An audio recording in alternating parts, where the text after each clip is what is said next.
ہے. اگر کوئی شخص آلریڈی مقروض ہے تو کیا وہ قربانی دینے کے لیے قرضہ اٹھا سکتا ہے یا قربانی نہ دے؟ قربانی کیوں نہ دے جی؟ کروڑ پتی لوگ بھی مقروض ہیں. یہ بڑے بڑے فیکٹریوں کے مالکوں سے آپ پوچھیں, انہوں نے کروڑوں میں قرضے اٹھائے ہوئے ہیں. وہ اکویٹی تو ان کی 40% ہے, 60% تو ڈیٹ انہوں نے بینکوں سے اٹھایا ہوا ہے. وہ تو سب سے پہلے تو ان کی قربانی ساقط ہو جائے گی جو امریکن بیل چپ فٹ شدہ جو ہے منگوا کے یہاں پہ قربان کر رہے ہیں. اگر آپ ان کو دیکھیں مقروض وہ بھی ہیں. یہ قرضہ جو ہے یہ عارضی قرضہ ہے. یہ اس قرضے کو وہ قرضہ نہیں کہا جاتا کہ جس کی بنیاد پہ کوئی قرضہ یہ ہے کہ ایک بندہ قرضے کے تلے اس طرح دب گیا کہ اس کی دو وقت کی روٹی محال ہو گئی ہے اور وہ روکھی سوکھی کھا کے گزارا کر رہا ہے, اس کو مقروض کہا جاتا ہے. کروڑ پتی لوگوں کو مقروض نہیں کہا جاتا. وہ تمہارے پرائم منسٹر صاحب بھی کہتے ہیں اتنی تنخواہ لے کے بھی کہ میرا مشکل سے چولہا جلتا ہے. تو قربانی تو پرائم منسٹر میں بھی کوئی نہیں بن رہی ہوگی. اس طریقے سے اگر دیکھا جائے بڑے بڑے فیکٹری آنرز جو ہیں تو وہ اس طرح نہیں ہے. قرضہ اٹھا کے آپ کریں.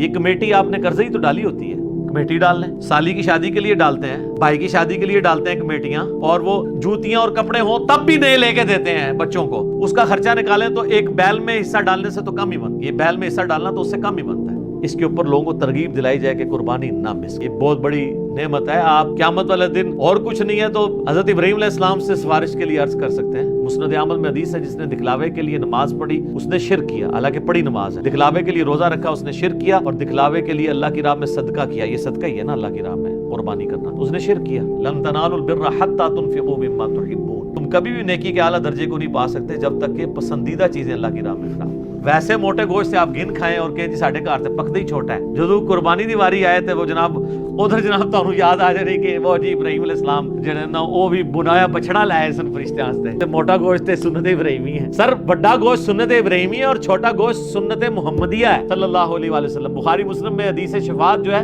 وہ سٹارٹ ہی اس سے ہوتی ہے کہ نبی علیہ السلام کے سامنے دستی کا بکری کا گوشت رکھا تھا, آپ وہ ساتھ ساتھ کھا رہے تھے اور آپ نے شفاعت والی حدیث بیان کی.